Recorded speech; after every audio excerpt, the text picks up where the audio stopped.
హిందూ బంధువులందరికీ జై శ్రీరామ్. నేను మానస గంగం. పరమ పవిత్రమైన ప్రపంచంలోనే పేరుగాంచిన తిరుపతి లడ్డు ప్రసాదం తయారు చేయడానికి వాడిన నెయ్యిలో పంది కొవ్వు, ఆవు కొవ్వు, చేప నూనె కలపబడిందని నిర్ధారించబడింది.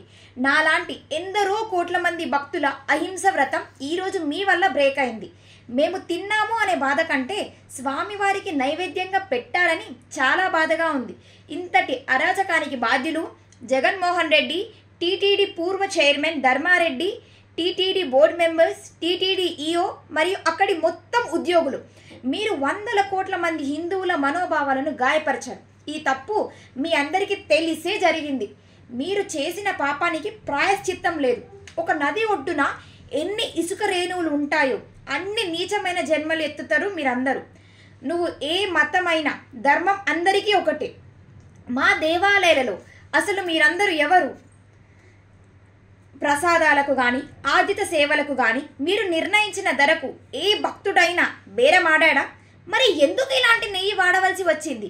ఇది కేవలం సనాతన ధర్మంపై కుట్రపూర్వకంగా చేసిన దాడి.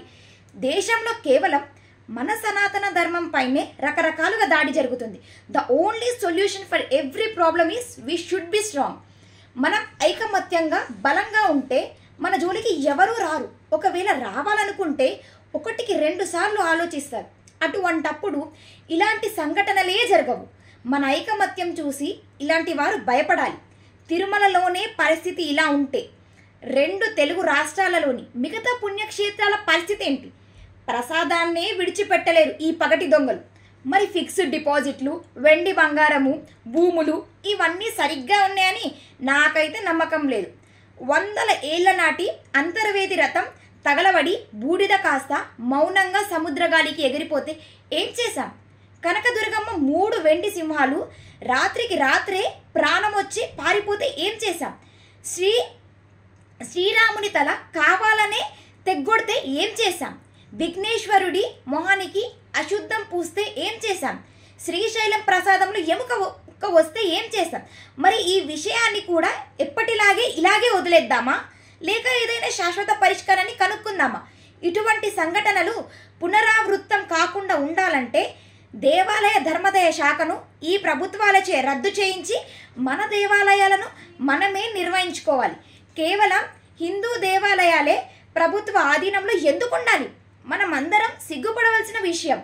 ఉమ్మడి తెలుగు రాష్ట్రాలలోని హిందూ నాయకులు పార్టీలకు అతీతంగా ఒక వేదికపైకి వచ్చి త్వరలో ఒక తేదీని నిర్ణయించి 2 తెలుగు రాష్ట్రాల ముఖ్యమంత్రులకు మరియు నియోజకవర్గాల వారీగా వారి ఎమ్మెల్యేలకు దేవాలయ ధర్మదయ శాఖను రద్దు చేసి వెంటనే బేషరతుగా హిందూ దేవాలయాలను హిందువులకే పూర్వ వైభవంతో అప్పజెప్పాలని కోరాలి.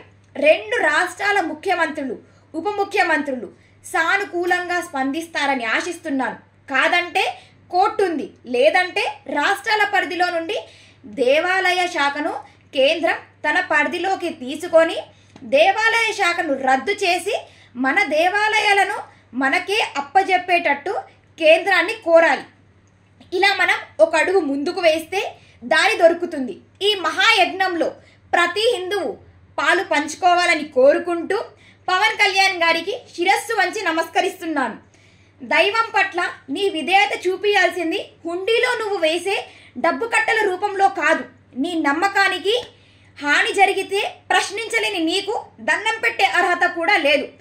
మన దైవాన్ని అపహాస్యం చేసే అలసు ఇచ్చిన అసలు నేరస్తులం మనమే. మన దేవాలయాలకు ప్రభుత్వ చెర నుండి ముక్తి కలగాలని మనస్ఫూర్తిగా కోరుకుంటూ గంగం మానస.